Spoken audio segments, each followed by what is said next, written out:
नमस्कार दोस्तों, स्वागत है आपका आज के मुख्य समाचार में, जिसमें सबसे पहली और बड़ी खबर में आपको बताएंगे कि अखिलेश यादव का योगी आदित्यनाथ पर हमला। बोले गर्मी निकालने की बात करने वाले भाप हो गए हैं, जब वोट पड़ेगा तो धुआं हो जाएंगे। दूसरी बड़ी खबर में आपको बताएंगे कि बीजेपी विधायक ने पार्टी अध्यक्ष के खिलाफ खोला मोर्चा, गद्दार कहकर लगाया गंभीर आरोप। तीसरी बड़ी खबर में जिक्र होगा कि ममता बनर्जी की भविष्यवाणी, यूपी के पहले राउंड में समाजवादी पार्टी जीत रही है, कितनी सीटें ये उन्होंने बताया है। साथ ही साथ बताया है कि कौन है भाजपा के खिलाफ। और पांचवी बड़ी खबर में जिक्र होगा कि विधानसभा चुनाव में कांग्रेस में बढ़ रही है प्रियंका गांधी की भूमिका, प्रचार के लिए बढ़ रही है लगातार डिमांड। दोस्तों, हर एक खबर की गहराई में आपको ले जाएंगे, लेकिन उससे पहले अगर आपको भी ऐसा लगता है कि उत्तर प्रदेश में बदलाव की लहर बह चुकी है और भाजपा को बड़ा नुकसान चुनाव के नतीजों में होने जा रहा है, तो वीडियो को लाइक करके अपना समर्थन जरूर दर्ज कराइए। 3000 लाइक के टारगेट को पूरा कराइए। साथ ही साथ अगर चैनल पर नए हैं तो लाल बटन को दबा के सब्सक्राइब करके रख लीजिए और घंटी बजाकर कमेंट में लिखिए जय हिंद। दोस्तों, रुक करते हैं सबसे पहली और बड़ी खबर की तरफ। अखिलेश यादव का योगी पर हमला, गर्मी निकालने की बात करने वाले भाप हो गए हैं, जब वोट पड़ेगा तो धुआं हो जाएंगे। जी हां दोस्तों, आपको बता दें कि हमारे नौजवान 5 साल इंतजार करते रहे कि ये सरकार नौकरी देगी, लेकिन 5 साल इंतजार में ही कट गए। 11 लाख पद खाली हैं, उन पदों को भरकर नौजवानों को नौकरी देने का काम करेगी समाजवादी पार्टी। और इसी के साथ अखिलेश यादव ने कहा कि ये लोग गर्मी निकालने की बात करते हैं, जो भाप हो गए हैं, और अब जब वोट पड़ेगा तो ये लोग धुआं हो जाएंगे। हम इन्हें कहना चाहते हैं कि आप गर्मी निकालना चाहते हो, जब समाजवादी पार्टी की सरकार बनेगी तो हम अपने नौजवानों को फौज में और पुलिस में भर्ती निकालने का उनके लिए काम करेंगे। आप गर्मी निकालो, हम भर्ती निकालेंगे। दोस्तों, क्या आप भी इस बात का समर्थन करते हैं तो लाइक जरूर कीजिएगा। रुक करते हैं अगली बड़ी खबर की तरफ। बीजेपी विधायक ने पार्टी अध्यक्ष के खिलाफ खोला मोर्चा, गद्दार कहकर लगाया गंभीर आरोप। जी हां दोस्तों, उत्तराखंड के लश्कर से बीजेपी अध्यक्ष संजय गुप्ता ने उत्तराखंड बीजेपी अध्यक्ष मदन कौशिक पर गंभीर आरोप लगाए हैं। बीजेपी विधायक संजय गुप्ता ने मांग की है कि बीजेपी को मदन कौशिक को पार्टी से बाहर का रास्ता दिखाना चाहिए। बीजेपी विधायक संजय गुप्ता ने कहा कि उत्तराखंड बीजेपी चीफ मदन कौशिक ने बीजेपी के कई उम्मीदवारों को विधानसभा चुनाव में हराने के लिए काम किया। उन्होंने मेरे खिलाफ बीएसपी के कैंडिडेट को सपोर्ट किया और वो एक गद्दार हैं। मैं मांग करता हूं कि बीजेपी लीडरशिप मदन कौशिक को पार्टी से बाहर निकाले। तो दोस्तों, उत्तराखंड में भाजपा के भीतर फूट की खबरें सामने आ रही हैं। रुक करते हैं अगली बड़ी खबर की तरफ। ममता बनर्जी की भविष्यवाणी, यूपी के पहले राउंड में समाजवादी पार्टी जीत रही है, कितनी सीटें। ये आपको बता दें कि उत्तर प्रदेश विधानसभा चुनाव में अब तक 2 चरण का मतदान हो चुका है और 10 मार्च को यूपी समेत 5 राज्यों के चुनाव के नतीजों का ऐलान होना है। ममता बनर्जी ने उत्तर प्रदेश के पहले राउंड के नतीजों को लेकर भविष्यवाणी कर दी है। ममता बनर्जी का कहना है कि उत्तर प्रदेश के पहले राउंड में 58 सीटों पर वोटिंग हुई थी और उनमें से 37 पर समाजवादी पार्टी को जीत मिल सकती है। टीएमसी की मुखिया ने कहा कि मेरा अनुमान है कि अखिलेश यादव को पश्चिमी उत्तर प्रदेश में हुए पहले राउंड के मतदान में 58 में से 37 सीटें मिल सकती हैं। और इसके साथ ही उन्होंने कहा कि उत्तर प्रदेश में जाट, दलित, ब्राह्मण भाजपा के खिलाफ एकजुट है। उन्होंने कहा कि उत्तर प्रदेश एक बड़ा राज्य है और वहां का नतीजा पूरे देश के लिए इंडिकेटर होगा। ममता बनर्जी ने कहा कि यदि यूपी को बचाया जा सकता है तो फिर देश को भी भगवा दल से बचाया जा सकता है। और इसी के साथ ममता बनर्जी ने कहा कि भाजपा को हराया जा सकता है। बता दें कि ममता बनर्जी लगातार गैर कांग्रेसी विपक्षी दलों की एकता में जुटी हुई हैं। तमिलनाडु के सीएम एमके स्टालिन से लेकर केसीआर तक को उन्होंने भाजपा के खिलाफ एकजुट करने का प्रयास शुरू कर दिया है। पहले राउंड के मतदान से पहले ममता बनर्जी लखनऊ भी आई थी और अखिलेश यादव के साथ मिलकर एक वर्चुअल रैली को संबोधित किया था। और इस रैली में ममता बनर्जी ने कहा था कि भाजपा के खिलाफ सभी को एकजुट होने की जरूरत है। यही नहीं, उन्होंने कहा था कि मेरी इच्छा है कि अखिलेश यादव जीत जाएं। हालांकि ममता बनर्जी अपने विपक्षी गठजोड़ से कांग्रेस को दूर रख रही हैं। गौरतलब है कि बंगाल चुनाव में भाजपा के खिलाफ बड़ी जीत दर्ज करने के बाद से ही देश भर में ममता बनर्जी खुद को विपक्ष के चेहरे के तौर पर प्रोजेक्ट करने की कोशिश में जुटी हुई हैं। दोस्तों, रुक करते हैं अगली बड़ी खबर की तरफ। कांग्रेस में बढ़ रही है प्रियंका गांधी की भूमिका, प्रचार के लिए बढ़ी जबरदस्त डिमांड। जी हां दोस्तों, कांग्रेस में पार्टी महासचिव प्रियंका गांधी की भूमिका और महत्वपूर्ण होती जा रही है। पार्टी के संकट मोचक के साथ वो पूर्व अध्यक्ष राहुल गांधी के बाद दूसरी बड़ी स्टार प्रचारक हैं। उत्तर प्रदेश और अन्य चुनावी राज्यों में हर उम्मीदवार उन्हें प्रचार के लिए बुलाना चाहता है।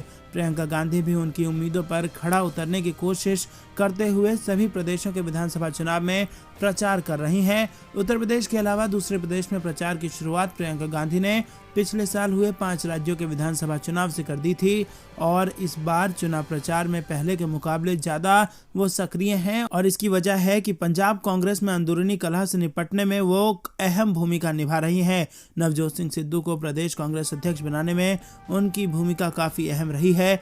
राजस्थान में मुख्यमंत्री अशोक गहलोत और वरिष्ठ नेता सचिन पायलट के बीच विवाद हो या फिर पार्टी के असंतुष्ट नेताओं की नाराजगी, प्रियंका गांधी हर मुश्किल वक्त में पार्टी नेतृत्व के साथ संकट से निपटने की कोशिश करती नजर आती हैं। उत्तराखंड में भी चुनाव से पहले जब प्रदेश कांग्रेस नेताओं का आपसी झगड़ा हुआ था तो इस मुश्किल को हल करने में प्रियंका गांधी ने पहल कर नाराजगी को खत्म किया।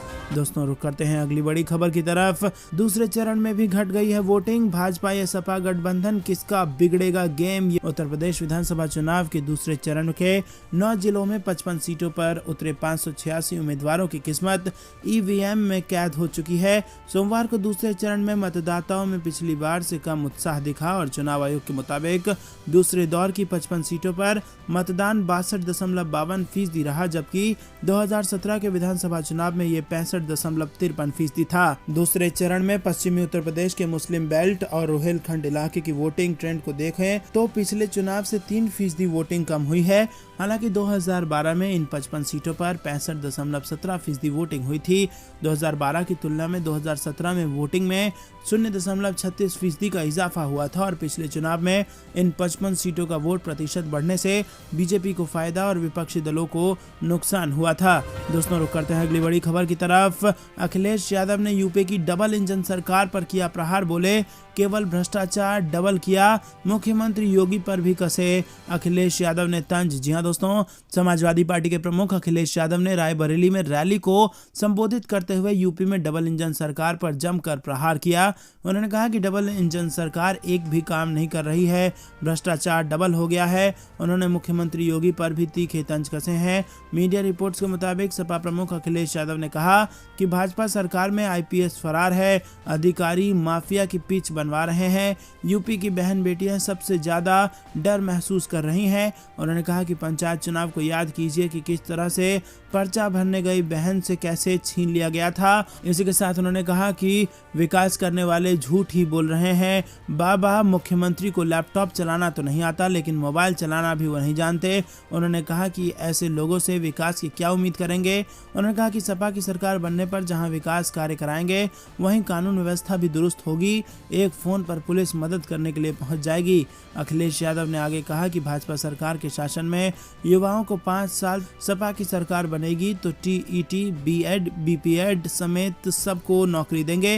उन्होंने कहा कि भाजपा जीतने के बाद गरीबों को भेज रहे राशन को भी बंद कर देगी। दिल्ली सरकार के पास इसके लिए बजट भी नहीं है और सपा की सरकार बनेगी तो हम सरकार में रहने पर गरीबों को राशन के साथ सरसों के तेल और घी वाला राशन भी गरीबों को मिलता रहेगा। दोस्तों रुक करते हैं अगली बड़ी खबर की तरफ। क्रूड ऑयल 8 साल के रिकॉर्ड हाई पर, 5 राज्यों में चुनाव होते ही कंपनियां 15 रुपए तक बढ़ा सकती हैं पेट्रोल डीजल के दाम। जी हाँ दोस्तों, उत्तर प्रदेश और पंजाब सहित 5 राज्यों में चल रहे विधानसभा चुनाव के बाद आम आदमी को महंगाई के मोर्चे पर बड़ा झटका लग सकता है।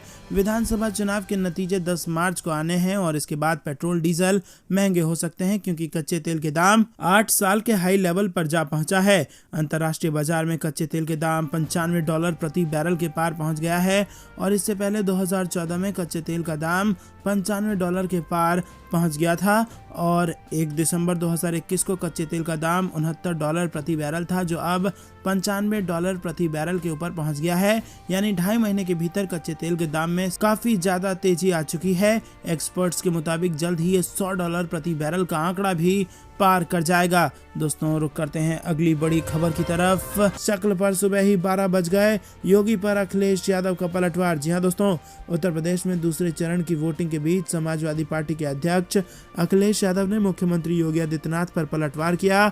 सोमवार सुबह न्यूज एजेंसी को दिए अपने इंटरव्यू में योगी की ओर से सपा पर निशाना साधे जाने के बाद पलटवार करते हुए अखिलेश यादव ने झांसी में जवाब दिया। उन्होंने कहा कि दूसरे चरण की वोटिंग से पहले ही मुख्यमंत्री योगी को रात भर नींद नहीं आई, सुबह होते ही उनके शक्ल पर 12 बज गए। अखिलेश यादव ने कहा कि 12 तो देर से बजा, लेकिन मुख्यमंत्री योगी के चेहरे पर सुबह ही 12 बज गए थे। रात भर उन्हें नींद नहीं आई क्योंकि दूसरे चरण में वोट पड़ना था। रात भर वो सो नहीं पाए। इसके साथ अखिलेश यादव ने कहा कि बुंदेलखंड की जनता ने बीजेपी को भरपूर समर्थन दिया, लेकिन बताओ बदले में भाजपा से क्या मिला? बताओ झांसी में क्या मिला? ललितपुर में क्या दे गए भाजपा के लोग? जालौन के भी लोग यहाँ हैं, वो बताएं कि उनको क्या मिला। कोरोना के समय मजदूर भाई बाहर से चलकर आए थे। तो दोस्तों यहाँ पर जबरदस्त बरसे हैं योगी आदित्यनाथ पर अखिलेश यादव। रुक करते हैं अगली बड़ी खबर की तरफ। अखिलेश यादव का ऐलान, यूपी में बनी सरकार तो मुफ्त में देंगे खाद, डीजल, पेट्रोल और बिजली। जी हाँ दोस्तों, उत्तर प्रदेश विधानसभा चुनाव को लेकर राजनीतिक सरगर्मियां जारी हैं। राजनेता लगातार चुनाव प्रचार कर रहे हैं और जनता से नए नए वादे भी कर रहे हैं। और इन सब के बीच उत्तर प्रदेश के पूर्व मुख्यमंत्री और समाजवादी पार्टी के प्रमुख अखिलेश यादव ने भी जनता से बड़े बड़े वादे किए हैं। इसी कड़ी में हाथरस में एक चुनावी जनसभा को संबोधित करते हुए अखिलेश यादव ने मुफ्त में पेट्रोल डीजल दिए जाने का भी वादा कर दिया है। अपने आप में अखिलेश यादव का ये वादा अजीब व गरीब दिखाई दे रहा है। इतना ही नहीं, अखिलेश यादव ने तो गरीबों और किसानों को मुफ्त खाद देने का भी ऐलान कर दिया है। कुल मिलाकर देखें तो उत्तर प्रदेश में भाजपा और समाजवादी पार्टी के साथ साथ कांग्रेस की ओर से भी कार्ड खूब खेला जा रहा है। अखिलेश यादव ने उत्तर प्रदेश में भाजपा को उखाड़ फेंकने और समाजवादी पार्टी गठबंधन को चुनाव में जीतने में मदद करने की अपील करते हुए कहा कि समाजवादी पार्टी की सरकार बनी तो छोटे किसानों को खाद तथा डीएपी मुफ्त दिया जाएगा और किसानों को न्यूनतम समर्थन मूल्य दिलाने के लिए नियम बनाकर खरीद करेंगे। भाजपा पर हमला करते हुए अखिलेश यादव ने कहा कि किसान महंगाई से त्रस्त है, डीजल पेट्रोल महंगा हो गया है और ये भाजपा वाले सपने दिखाते थे कि हवाई चप्पल वाले जहाज में चलेंगे, लेकिन पेट्रोल डीजल की महंगाई से गरीबों की गाड़ी नहीं चल पा रही है। हवाई जहाज तो छोड़िए, वो मोटरसाइकिल तक नहीं चला पा रहे हैं। यही कारण है कि समाजवादी पार्टी की सरकार बनती है तो हम पेट्रोल भी मुफ्त देने का काम करेंगे। दोस्तों रुक करते हैं अगली बड़ी खबर की तरफ। अगले कुछ दिनों में जेल के अंदर होंगे भाजपा के कई नेता। शिवसेना नेता संजय राउत ने किया दावा। जी हां दोस्तों, महाराष्ट्र में शिवसेना सांसद संजय राउत ने सोमवार को दावा किया कि बीजेपी के कुछ नेता अगले चंद दिनों में जेल में होंगे। इसके साथ साथ उन्होंने ये भी कहा कि उनकी पार्टी को केंद्रीय एजेंसियों के इस्तेमाल की धमकी नहीं देनी चाहिए। राउत ने हालांकि उन नेताओं के नाम बताने से इनकार कर दिए और उन्होंने संवाददाताओं से कहा कि वो मंगलवार को मुंबई में शिवसेना मुख्यालय में मीडिया से बात करने के दौरान इसका खुलासा कर देंगे। उन्होंने ये भी दावा किया कि पिछले साल नवंबर में मनी लॉन्ड्रिंग मामले में प्रवर्तन निदेशालय की ओर से गिरफ्तार किए गए राज्य के पूर्व गृह मंत्री अनिल देशमुख जल्द ही जेल के बाहर होंगे। बता दें कि बीजेपी ने महाराष्ट्र में उद्धव ठाकरे के नेतृत्व वाली महाविकास आघाड़ी सरकार के नेताओं के खिलाफ भ्रष्टाचार के आरोप लगाए हैं। आपको बता दें कि राउत ने कहा है कि शिवसेना और ठाकरे के खिलाफ लगाए गए सभी झूठे आरोपों और केंद्रीय एजेंसियों के दादागिरी का जवाब दिया जाएगा। हमें केंद्रीय एजेंसियों के इस्तेमाल से धमकी ना दें। आप जो चाहे करें, मुझे नहीं डरा सकते। वो कहते रहते हैं कि अनिल देशमुख के साथ फला नेता जेल जाएंगे। तो दोस्तों यहाँ पर जबरदस्त भड़के हैं संजय राउत और कहा है कि अगले कुछ दिनों में जेल के अंदर होंगे भाजपा के कई नेता। रुक करते हैं अगली बड़ी खबर की तरफ। राकेश टिकैत ने देशवासियों से की अपील, कहा हिजाब पर नहीं, इन मुद्दों पर करें आंदोलन वरना हालात हो जाएंगे खराब। जी हाँ दोस्तों, आपको बता दें कि ये बड़ी खबर निकल के आ रही है। यहाँ पर किसान आंदोलन में किसान यूनियन के राष्ट्रीय प्रवक्ता राकेश टिकैत ने एक बार फिर से देशवासियों से आंदोलन की अपील कर दी है और इस बार उन्होंने जाति, धर्म या किसी कृषि कानून या किसी अन्य चीज को लेकर आंदोलन करने को नहीं कहा, बल्कि देश में बैंकों के घोटालों पर आंदोलन करने की बात कही है। अपने इंटरनेट मीडिया अकाउंट ट्विटर पर ट्वीट करते हुए उन्होंने लिखा है कि हिजाब पर नहीं, देश में बैंकों के हिसाब पर आंदोलन करो। यही हालत रहा तो देश बिकते देर नहीं लगेगी और हम ऐसा होने नहीं देंगे। इससे कुछ घंटे पहले उन्होंने एक और ट्वीट किया था। उसमें लिखा था कि किसान मजदूर अगर चंद रुपये ना चुका पाएं तो जमीन कुर्की और आत्महत्या की स्थिति बन जाती है। वहीं करोड़ों का घोटाला करने वाले उद्योगपतियों पर दिल्ली की कलम नहीं चलती। दोस्तों रुक करते हैं अगली बड़ी खबर की तरफ। राष्ट्रपति चुनाव को लेकर सक्रिय हुई ममता बनर्जी भाजपा विरोधी दलों की बैठक बुलाने की कर रही हैं तैयारी। जहां दोस्तों आपको बता दें कि पश्चिम बंगाल की मुख्यमंत्री व तृणमूल कांग्रेस सुप्रीमो ममता बनर्जी राष्ट्रपति चुनाव को लेकर अभी से सक्रिय हो गई हैं। तृणमूल सूत्रों से मिली जानकारी के मुताबिक ममता ममता बनर्जी के लिए अब तक तेलंगाना के मुख्यमंत्री के चंद्रशेखर राव और तमिलनाडु के मुख्यमंत्री के स्टालिन से अब तक बात हो चुकी है। और हालिया लखनऊ दौरे के समय ममता बनर्जी ने समाजवादी पार्टी के नेता अखिलेश यादव से भी इसे लेकर बातचीत शुरू की थी। सूत्रों ने आगे बताया कि ममता बनर्जी इसे लेकर भाजपा विरोधी राजनीतिक दलों की बैठक बुलाने की भी तैयारी कर रही हैं और ये बैठक दिल्ली अथवा दक्षिण भारत में कहीं भी हो सकती है। ममता की पहली पसंद चेन्नई बताई जा रही है, लेकिन बाकी दलों के साथ बातचीत करके ही जगह तय किया जाएगा। दोस्तों, रुक करते हैं अगली बड़ी खबर की तरफ। उन्नाव में समाजवादी पार्टी और भारतीय जनता पार्टी के समर्थकों के बीच चले लाठी डंडे और इसी के साथ महिलाओं और बच्चे समेत 8 घायल भी हो गए हैं। उत्तर प्रदेश के उन्नाव जिले में सोमवार को सपा और भाजपा समर्थकों के बीच जमकर मारपीट हुई है, जिसमें महिला और बच्चे समेत 8 लोग घायल हो गए। जानकारी के अनुसार पूर्वा कोतवाली क्षेत्र के हाथी खुड़ा गांव में राजनीतिक विवाद के चलते दो गुटों के बीच लाठियां चलने का आरोप लगाया गया है। बताते चलें कि उन्नाव में चौथे चरण में 23 फरवरी को मतदान होगा। फिलहाल प्रचार अभियान जोरों पर चल रहा है। सभी राजनीतिक दल गली मोहल्लों से चौराहे चबूतरों तक अपना प्रचार कर रहे हैं। राजनीतिक दलों के बीच हुई झड़प से इलाके में तनाव की स्थिति बनी हुई है। खबर की तरफ, बरेली में वोटिंग का गजब का जुनून, कनाडा और सऊदी अरब से आकर लोगों ने किया मतदान। जी हां दोस्तों, बरेली में मतदान को लेकर जुनून का एक अनोखा मामला सामने आया है। मतदान के लिए अलग अलग राज्यों से वोटिंग के लिए घर आते लोगों को आपने देखा होगा, लेकिन इस बार तमाम मतदाता हिंदुस्तान के बड़े शहरों के साथ ही दुबई, कनाडा और सऊदी अरब से वोट डालने के लिए अपने अपने घर पहुंचे। इन लोगों ने घर आते ही सुबह सुबह पहले मतदान किया और इसके बाद अपने रिश्तेदार और दोस्तों को हिंदुस्तान आने की खबर दी। ये लोग वोट डालने के बाद काफी खुश थे। रुक करते हैं अगली बड़ी खबर की तरफ। बुंदेलखंड क्षेत्र की कई सीटों पर अपनों से ही झटका खा रही है भाजपा। पूरा सियासी गणित आपको बता दे दोस्तों कि उत्तर प्रदेश के बुंदेलखंड क्षेत्र में विधानसभा की कई सीटों पर अब की बार बीजेपी अपनों से ही झटका खा रही है। दल बदलू नेताओं को चुनावी मैदान में देख पार्टी के ही जमीनी लोग चुनाव प्रचार से दूरी बनाए हुए हैं और इस बार बीजेपी के साथ ही समाजवादी पार्टी उम्मीदवार भी भीतरघात से परेशान है, जिससे यहां कुछ सीट पर बीएसपी और बीजेपी से सीधा मुकाबला होने के आसार बन रहे हैं। लेकिन समाजवादी पार्टी और कांग्रेस भी इन दलों को कड़ी चुनौती दे रही है। विधानसभा की सीटों पर जातीय जोड़ तोड़ के बीच ही चुनाव होना तय माना जा रहा है। रुक करते हैं अगली बड़ी खबर की तरफ। छत्तीसगढ़ के मुख्यमंत्री भूपेश बघेल का पलटवार, कहा योगी बचाएं अपनी कुर्सी, मोदी और शाह उन्हें निपटाने में लगे हैं। जी हां दोस्तों, छत्तीसगढ़ के मुख्यमंत्री भूपेश बघेल ने सोमवार को कहा कि उत्तर प्रदेश के मुख्यमंत्री आदित्यनाथ को अपनी कुर्सी बचाने में लग जाना चाहिए, क्योंकि राज्य में अब उनकी सरकार जाने वाली है और प्रधानमंत्री नरेंद्र मोदी और गृह मंत्री अमित शाह दोनों ही उनको निपटाने में लगे हुए हैं। झांसी में सदर विधानसभा सीट से कांग्रेस उम्मीदवार राहुल रिछारिया के पक्ष में चुनाव प्रचार के लिए पहुंचे बघेल ने कहा कि राज्य में परिवर्तन की लहर चल रही है और कांग्रेस की पूर्ण बहुमत से सरकार बनने जा रही है। दोस्तों, रुक करते हैं अगली बड़ी खबर की तरफ। साइकिल का बटन दबाने पर वीवीपैट में निकल रही है कमल की पर्ची, सपा ने चुनाव आयोग से कर दी है इसकी शिकायत। जी हां दोस्तों, उत्तर प्रदेश में सोमवार को 9 जिलों की 55 सीटों पर वोटिंग हो रही है। सुबह से ही अधिकतर बूथों पर वोटर्स की लंबी कतारें हैं और शांतिपूर्वक मतदान चल रहा है। इस बीच समाजवादी पार्टी ने कई जगहों पर पुलिस और प्रशासन पर वोटर्स पर सरकार के पक्ष में दबाव बनाने का आरोप लगाया है। वहीं सहारनपुर के एक बूथ पर साइकिल का बटन दबाने पर कमल को वोट जाने का भी आरोप लगाया गया है। समाजवादी पार्टी ने मुख्य निर्वाचन आयुक्त को भेजी शिकायत में कहा है कि जनपद सहारनपुर के विधानसभा क्षेत्र 1 की बेहट की बूथ संख्या 170 पर साइकिल का बटन दबाने पर वीवीपैट में कमल की पर्ची निकल रही है और इसके अतिरिक्त बूथ संख्या 377 पर